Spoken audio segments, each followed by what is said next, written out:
Hi everybody. In this video, I'm going to give you a quick basic tutorial to help you get started using Google Sites. Now this tutorial is intended for people who have never used Google Sites before, so it's going to be pretty basic. If you're familiar with it, you can probably just move on to starting to create your own site using Google Sites if you've used it before. So this is just for people who are brand new to using Google Sites. And at the moment here, I am on the week 9 page on our course website. And down here is a video called Organizing a Web-Based Case Study. I encourage you to watch that one first. That one kind of covers some of the concepts and principles for how writing a case study for the web is different from writing a traditional academic essay, nonlinear versus linear, things like that. And it's uses some of the terminology and some of the concepts from design thinking. So watch that video first and then come back to watch this one, because this one is more about the nuts and bolts of actually creating the case study in Google Sites. So let me go over to Google Drive and show you what I have done first. So here I am in my Google Drive folder, and I have created a folder called Project 2 Files. So let me click on that and open it up. In here, what I have done is I've gathered together 5 images. You can see those files are .png. That's a format for photographs. So those are photos that I'm going to use on my site. So I've already done some thinking about the kinds of visuals that I want to use on the website. And then I have produced a Google Documents file called Project 2 Site Plan, which is similar to what you guys are doing in in Assignment 7, which it's kind of a sitemap, and it's sort of halfway between a sitemap and a rough draft. So what I did here was I figured out how many pages I want my site to have, and it's going to have 5. It's going to have a home page with the title Reading in the Age of Hypertext. That's the main title for my project. Then it will have a second page called Reading Patterns Online, a third page called Multimodal Literacy, a fourth page called Changes in the Reading Brain, and then a fifth page called Conclusion and Works Cited. So I've already figured out my website will have 5 individual pages. And then for each page, I have figured out which photo I'm going to use as the main image for that page. And again, so you'll see here, photo Dehan cover image. That corresponds to this photo right here. So I've kind of begun to think through the structure and the content. And for each of my pages, I have one paragraph basically summarizing the main points that I'm going to make on that page. So I'm doing kind of a design thinking approach here. I'm mapping out the content, but I haven't written everything that's going to appear on the site. So what I will have at the end of this video is a working prototype or a mock-up of my complete site. And then once I kind of look at it, I can decide, where do I need to add more text? Where do I need to add more hyperlinks? Where do I need to add more images? And I can refine and revise and expand from there. But this is a pretty good start. It's a pretty good site plan, and I can use that to begin building my site's file. So I'm going to go back to Google Drive here. And as with any file, when we get started in Google Drive, we click the New button, New. And Google, what we want is Google Sites, and it's not showing up, so I have to look under More Google Sites. It's this little blue icon right here. So I'm telling Google I want to create a file using Google Sites, and it brings up this page. So you can see at the upper left, it says Untitled Site. The upper right, there's a blue button that says Publish. And then on the right-hand margin, there's this menu that has Insert, Pages, and Themes. So themes are like design skins or design templates. So you can see there are 1, 2, 3, 4, 5, 6. There's Simple, which is the default one. There's one called Aristotle. There's one called Diplomat. There's one called Vision. There's one called Level. There's one called Impression. Now I kind of like that one. And then, so I'm choosing Aristotle, great rhetorician. So then under this, it gives us some color palette options, and it changes. On this particular page, the change is pretty subtle. I kind of like the blue one, so I'll choose the blue color option. There's also this dropper. You can actually customize the color if you want to pick your own color. I'm just going to go with the default blue. And then under the theme options, I can choose modern fonts, classic, or bold. We'll just leave it set to modern. So that's going to set up the basic design, the basic look and feel of my site. Now up here in the corner, I already know my site is going to be called Reading in the Age of Hypertext. So that's going to be my site title. So I'm copying that. I'm going to paste it in here. So now notice it puts that in the upper left-hand corner. Unfortunately, it doesn't fit. So I don't know, maybe I'll just shorten that to say Reading Hypertext, because I don't like when it breaks the title.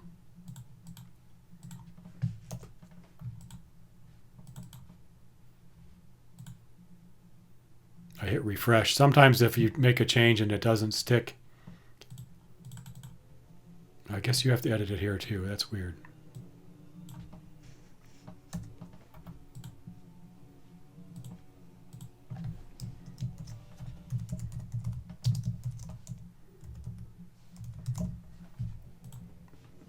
Okay, then if I had created a logo, I could add something like that, uploading it here. So then here I'm going to put my title. I'll just copy paste it in there like that. So you can see now what I'm starting to do is create my homepage. So when I pasted the text in here, notice it gave me some options. I want this to be title, like that. And then let's see here, I can change the image. So I want to use my image. Now I can select it from Google Drive. I'm going to have to go back and find the file. Project 2 files, and that's the one I want to use for my header on my main page. So I select that. So you noticed it did this little flickering thing and it said adjusting for readability. Now the thing that's a little bit awkward here is it's kind of cut the image off.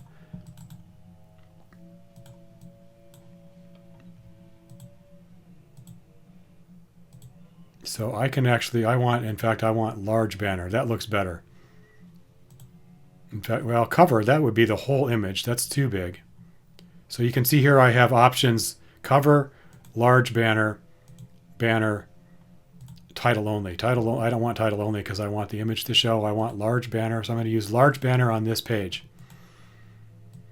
Okay, then the last thing I want to do is add my intro text, which is right here. So you notice I'm just copying and pasting. Now here, if I just paste it in, I'm not sure what will happen. Oh, it worked just fine. So I didn't even have to select the text box, but there is over here an option for a text box. And as you click that, you notice it adds a text box every time I click that. And any text box or image box, you can see when I move my cursor over it, it turns the box blue. And at the center, there's these little dots. It's a handle. And you can drag that around and you can resize to create multi-column layouts and things like that. So once you start to feel and play around with the text boxes, you can nest boxes within other boxes. You can stack them. You can layer them on top of each other.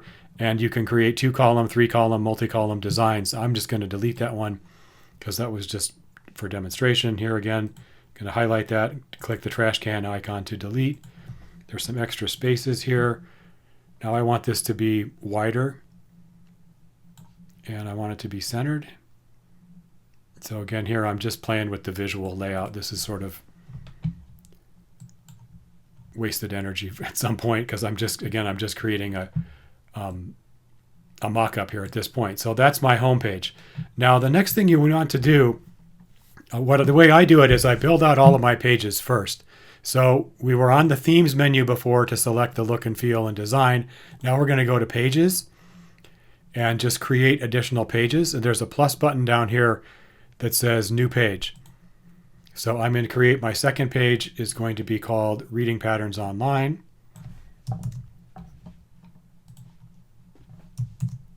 Done. Now notice that little blue bar was going along. Now you can see it automatically added Reading Patterns Online to my top navigation menu. So Google Sites does a lot of the dirty work for you behind the scenes to create your table of contents and your navigation. So let's continue adding the rest of the pages of our site. The next one is called Multimodal Literacy. Now you can see why it was worth doing the preparation to have that file already built out, so I don't have to just keep typing as I go. Okay, we're going to add another page. What's my next page? Changes in the reading brain.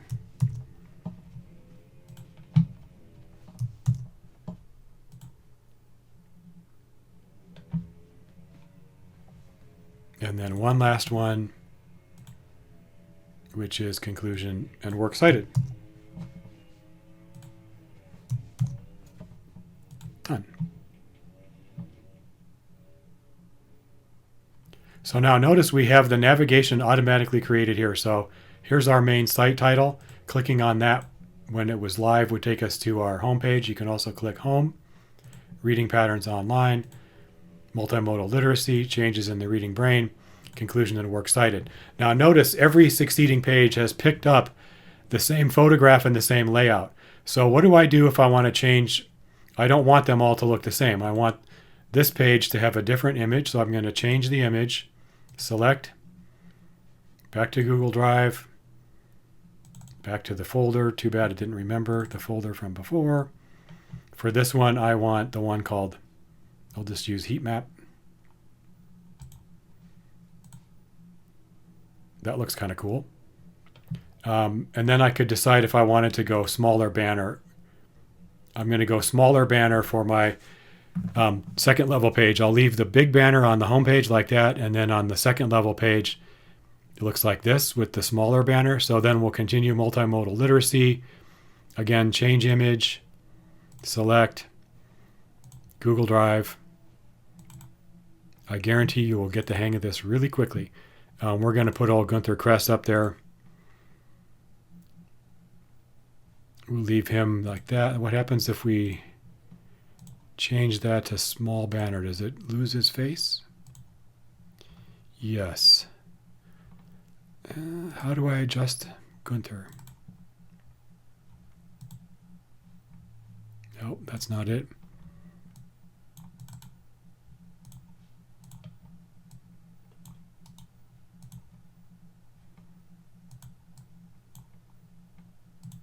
Well, I'm not going to mess with that now. Ideally, I would find a way to scooch that photo a little bit so that it was not cutting off the top of his face. But for now, we'll just leave it like that. That's Gunther Kress for multimodal literacy. Then we go to changes in the reading brain, change image, select Google Drive, technology of the book, project 2. And for this one, I want the book cover. And again, we'll change it to header type banner instead of large banner. Leave it like that. And then conclusion and works cited. I will leave that same image, but just change the header type to banner. So now we have basically our frame. It's a kind of a website shell or template. So we have our homepage with the text on it, reading patterns online, multimodal literacy, changes in the reading brain, conclusion and works cited.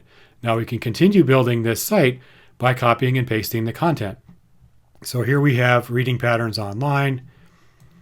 I'm going to copy and paste this, and I'm trying an experiment here because it includes a table, and I want to see how Google Sites handles the table. So I'm going to go back over to Insert menu, insert a text box, and copy and paste. I just hit Control V, copy and paste. And the table did not work. Let's see what happens if we copy, paste. Nope, it can't work. The table doesn't work to copy and paste, so I might have to recreate that later. Or maybe it could work as an image. That's probably what I would do, is convert this to an image and then insert it as an image, but I'm not going to mess with that right now. So I'm just going to copy the rest of the, oh, it's already there. Never mind. So that's my working content for this page.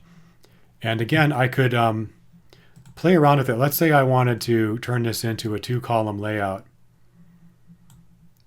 I could create another text box next to it.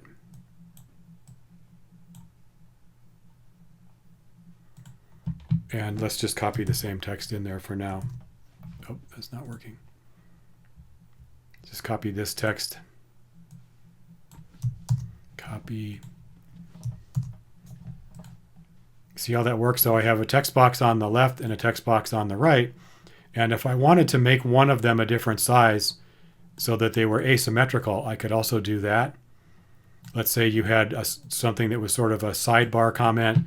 Maybe then you decide, I want to make this a different font, small. Maybe it's like a footnote or something. So you can adjust the size of the font. I could make it bold. You have to highlight it, make it bold like that, or italics. So pretty typical tool sets for what you're used to for a text editor. I'm going to go back to, you can make it subheading. Session expired.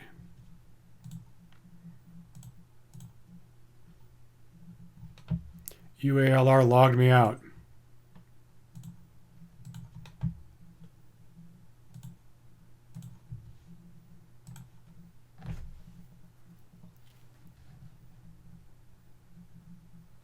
All right, we're back.